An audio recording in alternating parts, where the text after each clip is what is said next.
Yeah.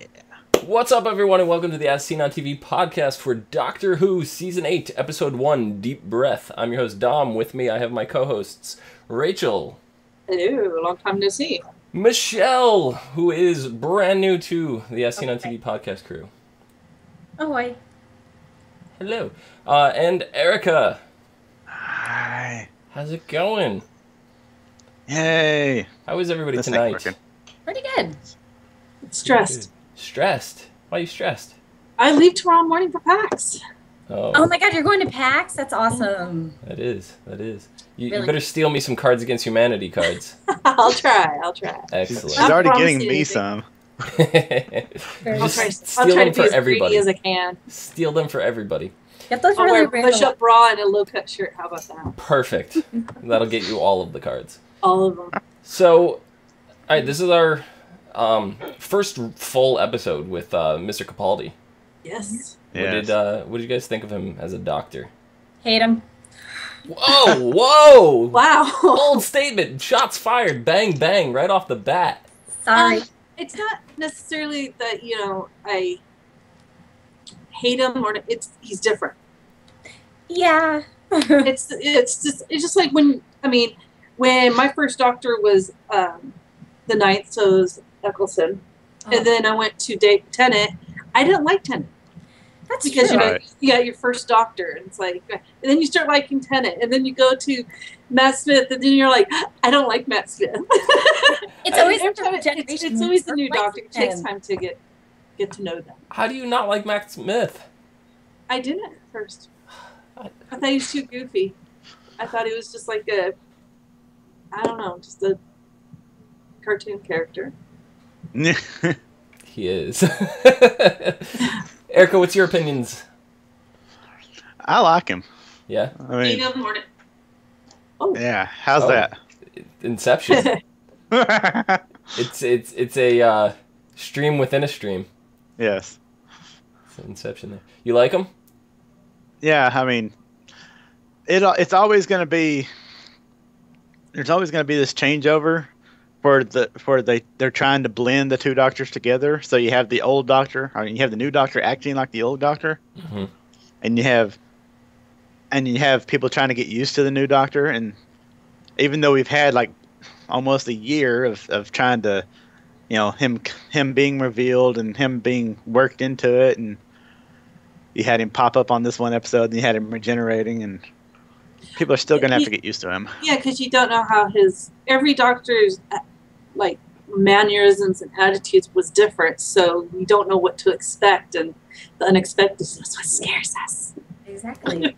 Right. But I have a feeling he's going to be. I mean, Tennant started off as a very dark doctor, and he was, but I think Capaldi's going to be even darker. It sure seems that way. I think I'll say- he's going to go to places that we haven't gone to before. Places that They've you only couldn't talked go with, Yeah. like Matt Smith, just because of how you said how cartoony he was. You Mhm. could not take him there. No, he's gonna. I don't know. Maybe he's kind of coming to grips with all the lives he's had and how he's trying to figure out. They're gonna have to put in his home in there, Gallifrey.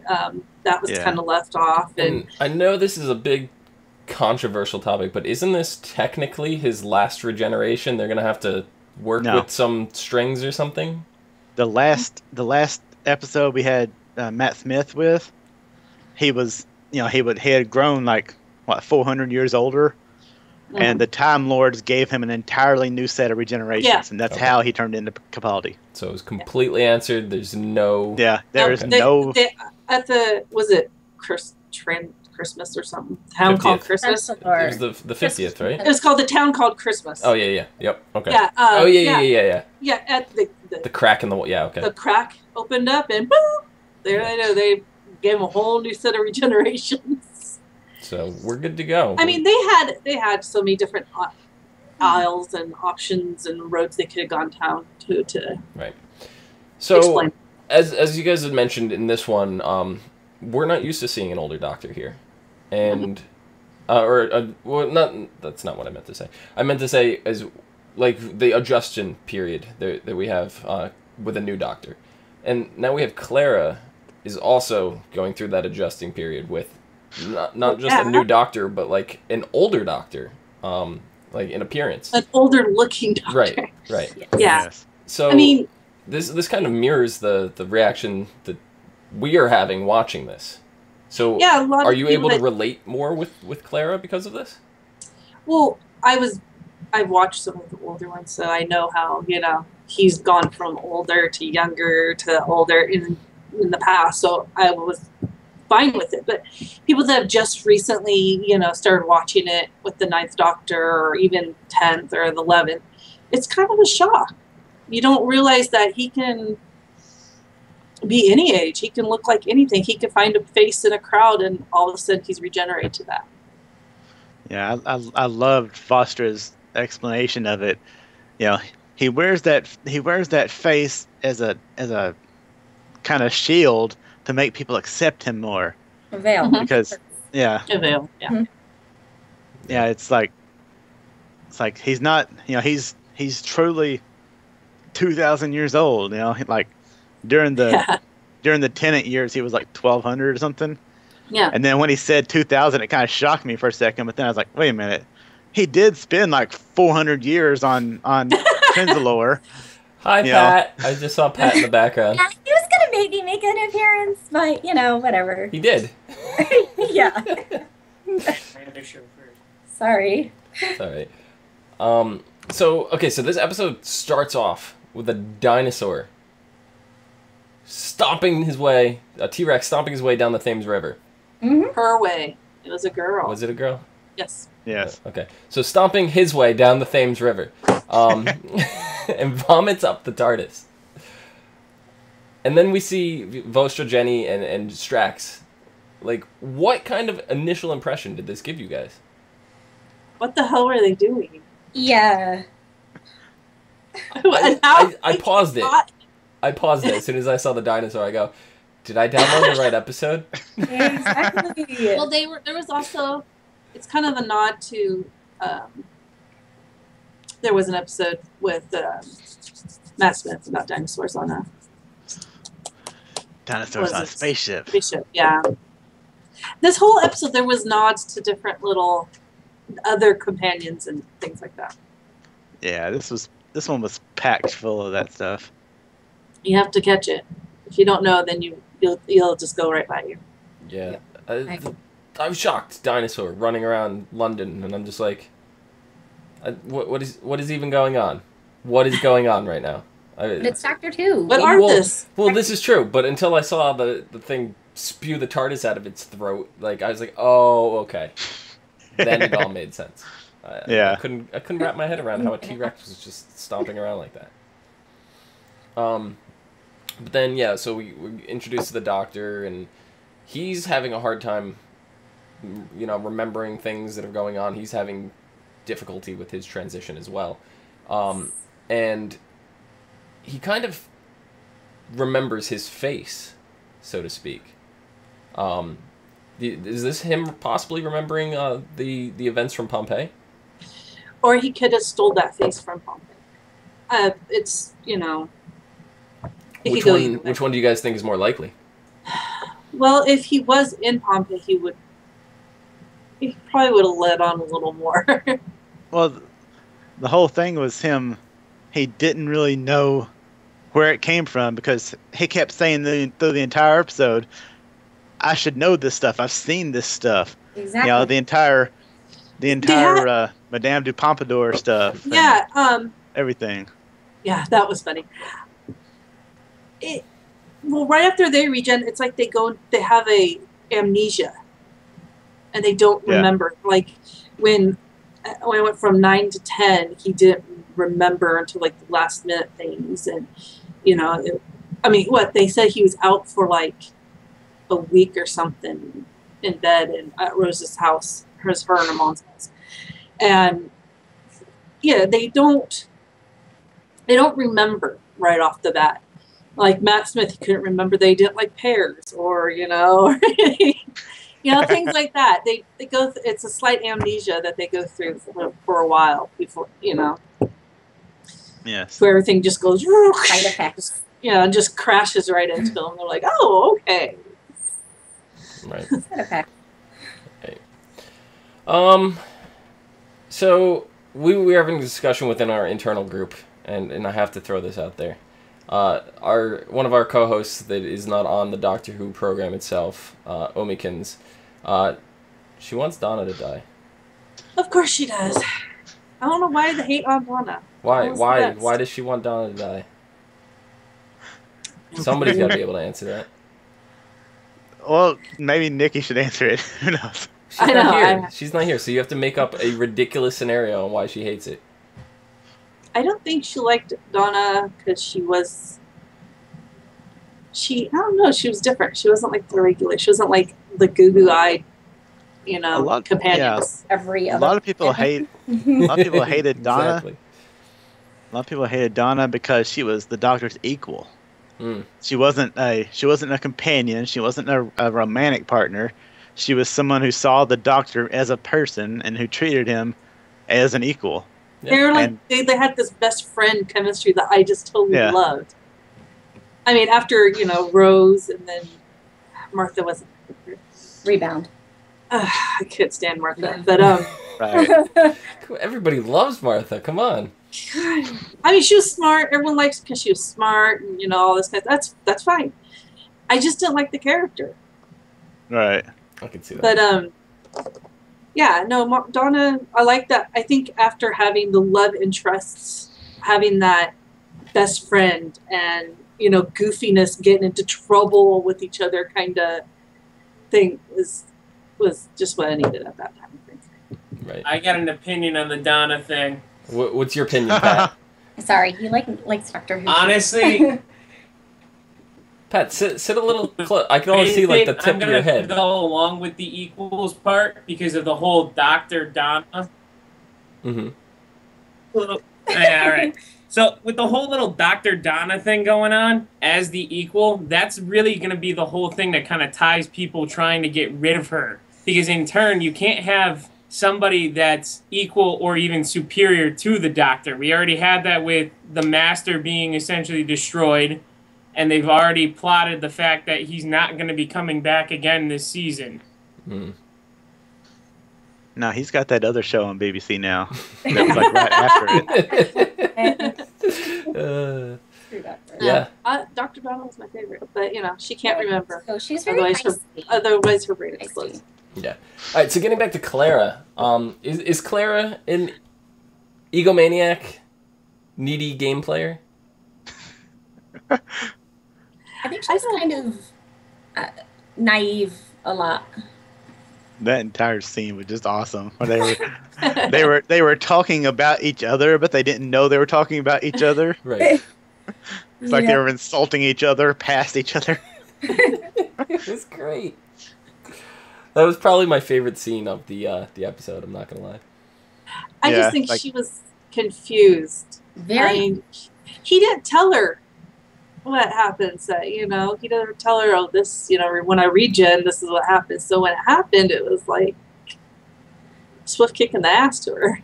She's like, you have new hair. Why is it gray? I don't understand. She knew that the time would come where he would, still be himself, but in a different form. He didn't explain what, because he doesn't know even. But at the same point, she is controlling. She's controlling the whole past season, trying to tell essentially the 11th Doctor what to do. Now all of a sudden, here's a new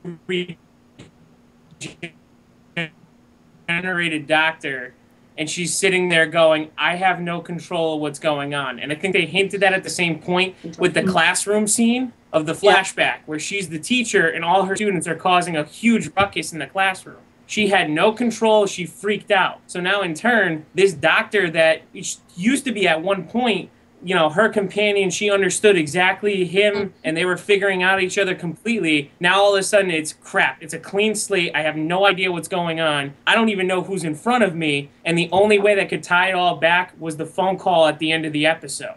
Right. Yeah. Yep, exactly. So that's actually a good point, because I couldn't make the connection between the classroom. I'm sitting there, what does this have to do with anything? And actually what you mentioned, makes a whole lot of sense. It makes a little too much sense. I think at that point in time when he met Clara, I mean, he was searching, why, who she was, blah, blah, blah, blah. That whole storyline, the Impossible Girl storyline. Right. But yes. I think at that point in time, he needed someone to take control. I mean, he lost River. Well, he lost her before he even met her. Right. That's a whole nother side note. Crazy thing. But, he lost River. He went to Trenzler even though he wasn't supposed to go. There's so much craziness going on. He needed someone to just grab the reins and just be like, whoa, Yeah. So we get a taste of the new Doctor coming through when he runs off and leaves Claire to save himself from the what were those guys called? The robot human people? Did they the get clockwork? The clock. The clockworks. Well, they were I don't know. clockworks. They were in another episode. The scavenging. I think the scavenge robots. Yes. Yeah. On the planet. So is this what you guys were expecting out of the Doctor? He would never abandon a companion no matter what. So I mean, it was like, to her it was a shock because not only is it she doesn't know him, and then him doing that, she's like, oh my God, what the hell just happened? Because to her it's a whole new person when in reality it really isn't. Yeah, it was a real shock because, I've watched this thing 3 times already. And I noticed she had actually already left the room.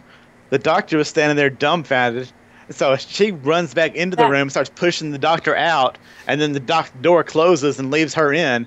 And he just kind of looks at her and is like, "You should have been faster," and runs off. It's like, that is not the Doctor. No, but I think he had a plan. Yeah. Well, of course he had a plan did. the whole entire time. I mean, come on.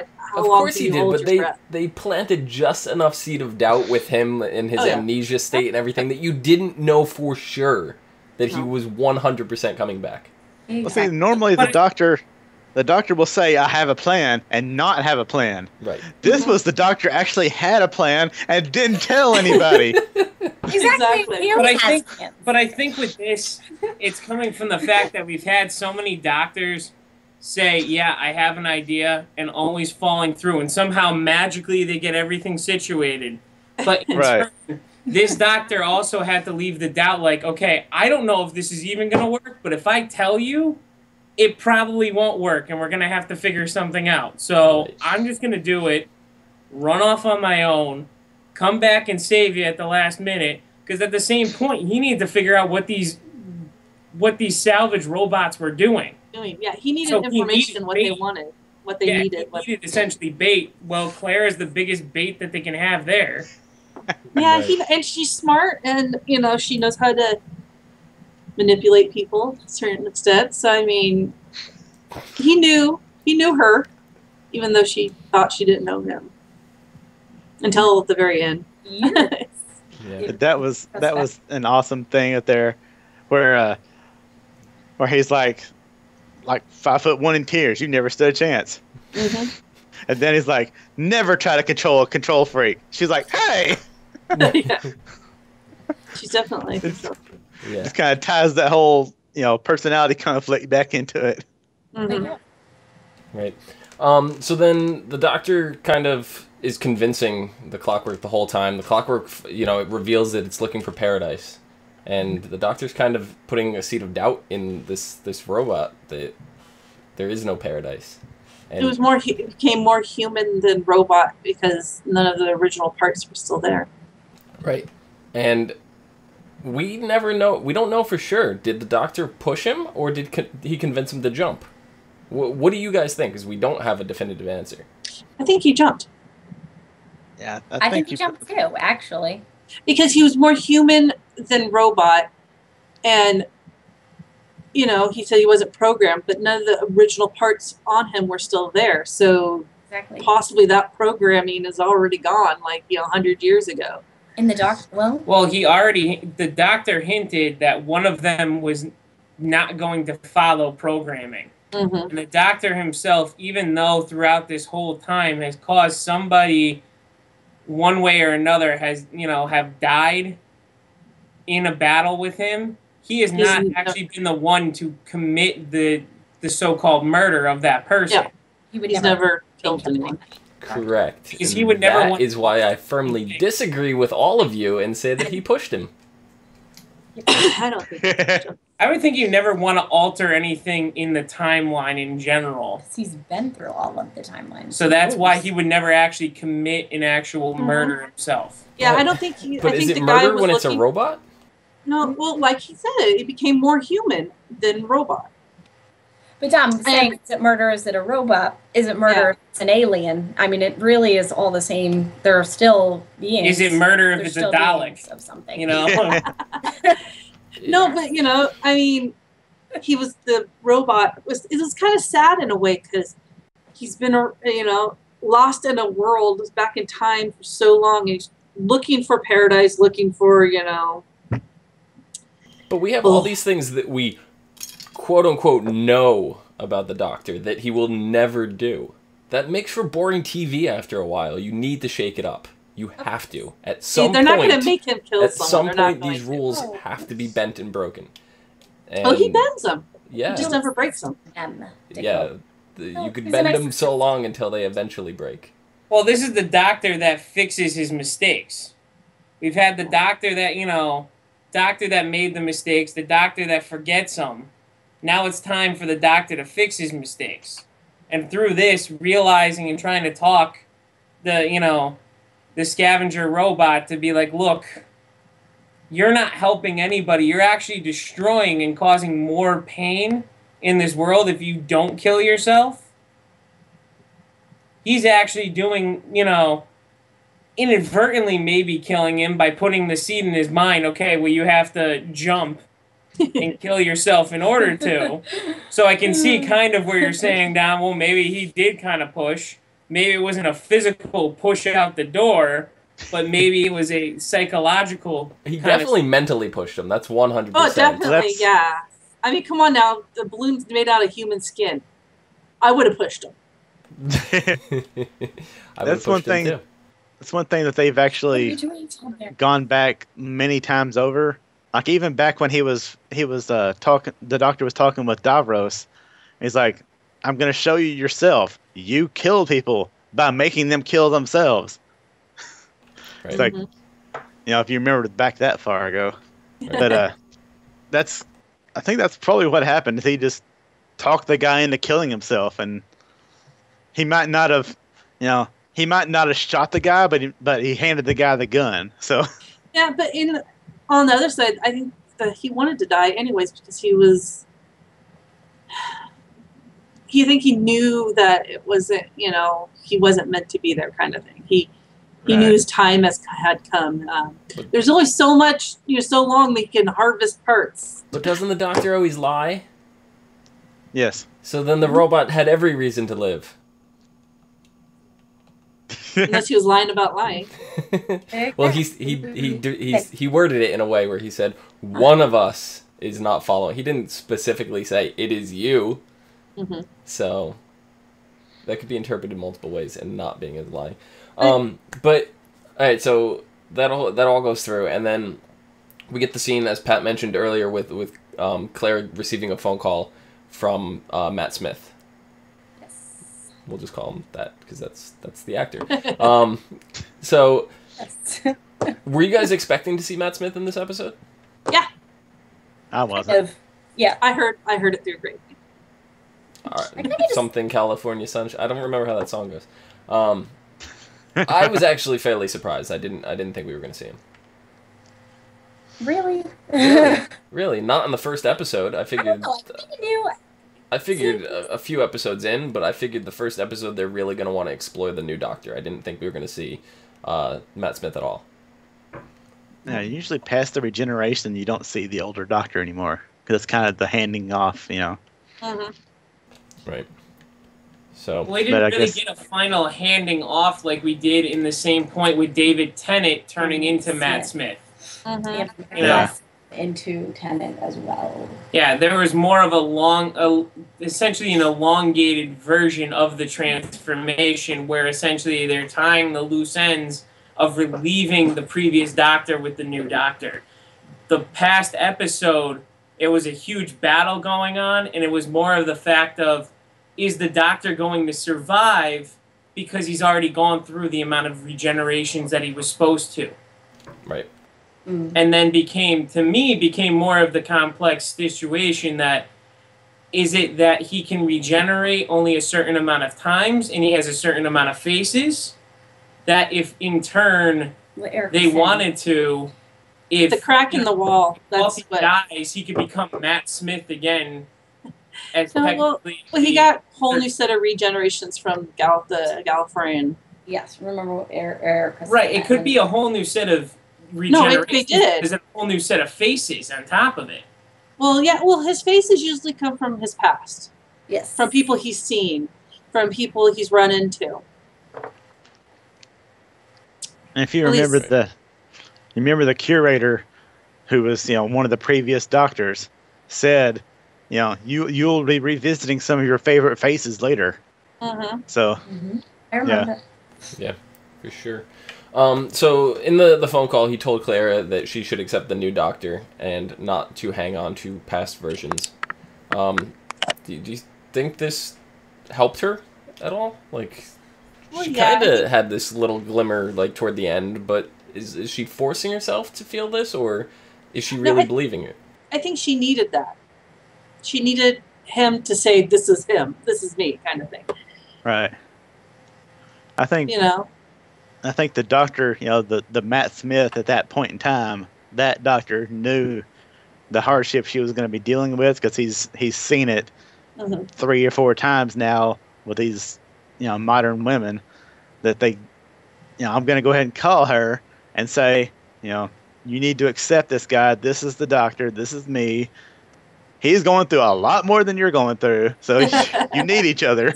And then what about the fact that he flat out told her that he wasn't her boyfriend?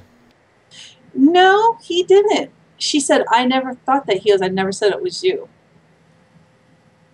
Oh, yeah, okay. Then I was going to say, doesn't he lie? Well, the thing was, it wasn't so much, this is not, I'm not your boyfriend. That's kind of a little bit of meta thing, because they want Stephen Moffat and everybody wanted to continue the love stories that they've continued the entirety of New Who, and Peter Capaldi said, "No, I'm not doing that because that's creepy. I'm a 50-something-year-old man talking with this 20-something-year-old woman. She's as old as my daughters. I'm not gonna date her." Yeah. No, I did hear something about that. Yeah. So that would be creepy. Yeah. So even though it was a little creepy when Rose and the 9th Doctor, it was because he was quite a bit older than her too. Yeah. But, what stopped that was actually they wanted to do it, and they were like, despite his reservations, they were just dead set on doing this. So he just told them, "Fine, if you're going to do this, I'm walking out." Yep. And he told them, "Find the new Doctor," after they had already revealed that he was the Doctor. Right. So kind of backed into a corner down that one. Slap in the face. So speaking of the boyfriend, we get the last scene or whatever.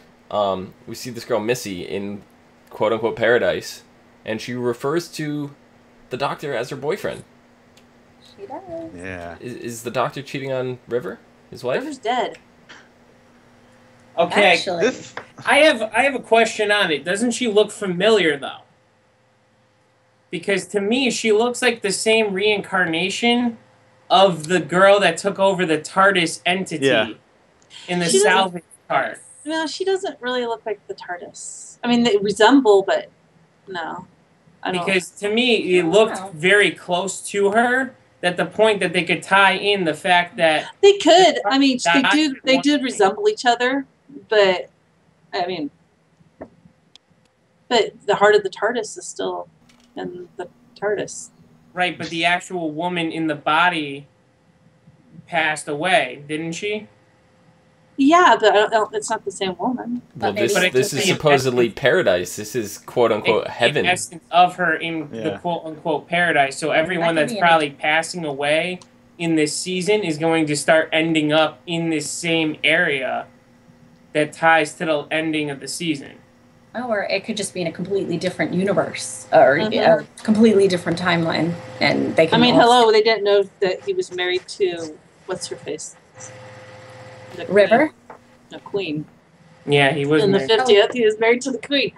Yeah. Surprise, surprise. Yeah. This episode seemed to be cramming a lot of references to the past. In this episode, do you think there's going to be a recurring theme throughout the season? I think for a while it might be. I mean, they threw in the scarf reference, threw in the Amy reference. They threw. Oh yeah, I love that one.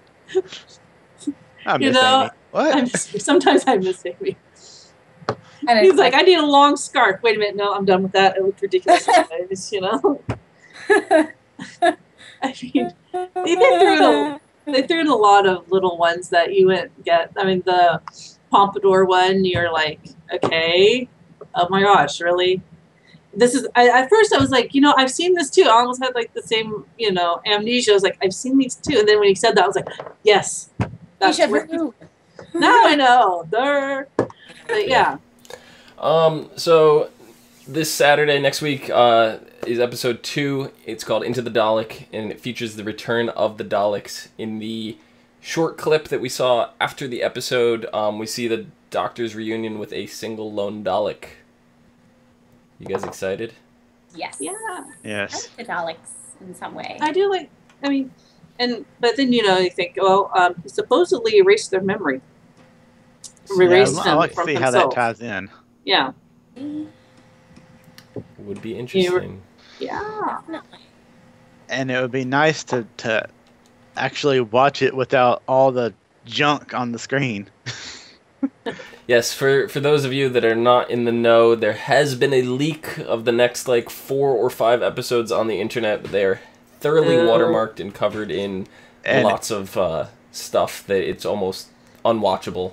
So I wouldn't even. I've watched the first 5 seconds of it, not spoilery or anything, just to see if it actually was. Just to see if it actually was the Doctor Who, because a lot of times they'll put stuff online, but it's not. Yeah. It's like fake. Yeah. And it literally has in big print across the bottom of the screen for the guy's name, whatever the guy's name was. It was a deliberate screener made by BBC for him to watch.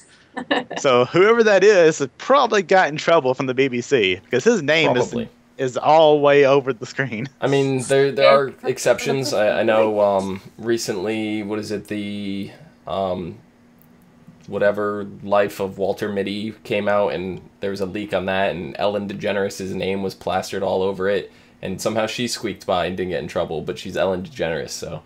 Right. Yeah. I've never heard of this guy. Yeah, so exactly. He's probably...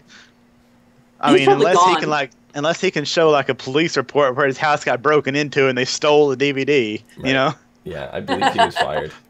Or he might be a Dalek. He might be a Dalek. Indeed. Final thoughts, guys. I think it's going to take people some time to get used to him. Yeah. It's going to, because they're used to him going younger. I mean, if they kept on going younger, pretty soon in 2 more seasons, he would be 5. It's at times too, though.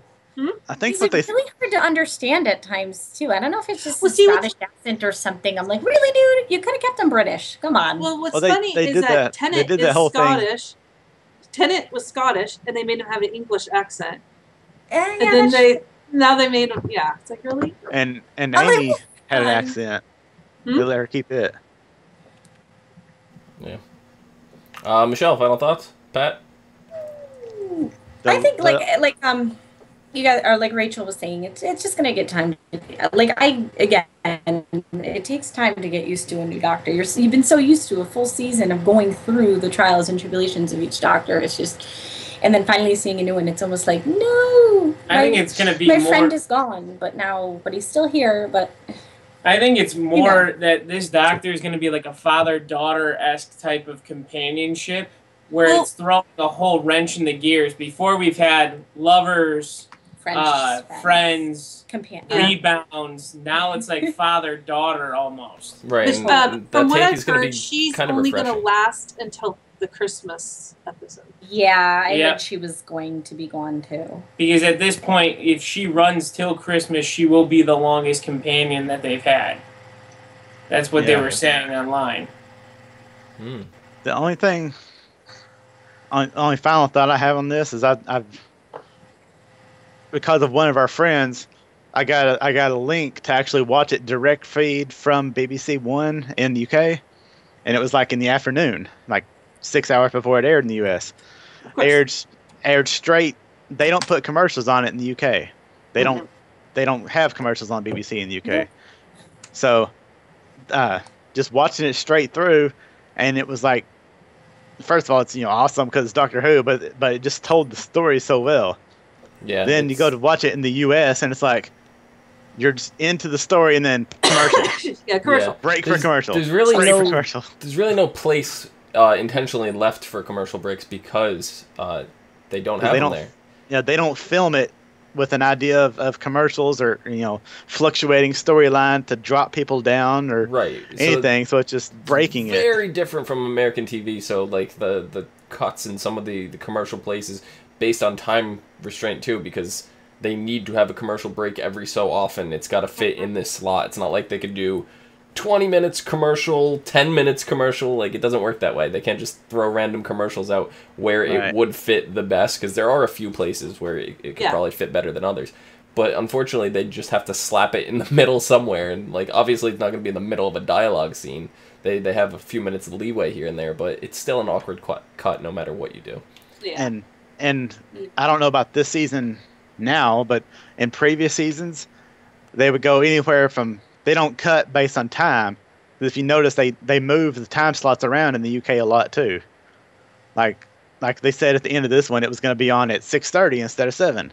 Right. Well, they have like 47-minute episodes, 53-minute episodes.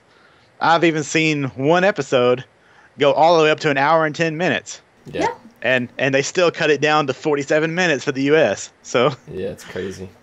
It's crazy. Rachel, where can the people find you? They can find me on Twitter at Savannah17. Excellent. Pat, Michelle, you guys last minute didn't get to talk, don't have anything prepared, but do you guys have Twitter, Facebook, anything people could possibly follow you on if you want people to follow you? I Hear have your Facebook. thoughts and opinions? I have Facebook, but it's blocked privacy. You have to know me. So that's a no? Work in progress. Yeah, I guess. All right, so maybe next time. Erica, where can the people find you? it's on Twitter at EricaRain7. Excellent. Yay. You can find me somewhere. I don't know where I am. I'm there. Help me! I don't know where I am. Yes, you can find me there down below. Phenomenon, PHENOMEDOM, because I'm something like a phenomenon. Phenomenon. Phenomena. So you could follow us all on Twitter, Facebook, Gmail, G+, right here on YouTube, /ASOTV podcast for some more podcasts for some of your favorite TV shows. Till next week. See you guys later. Bye-bye.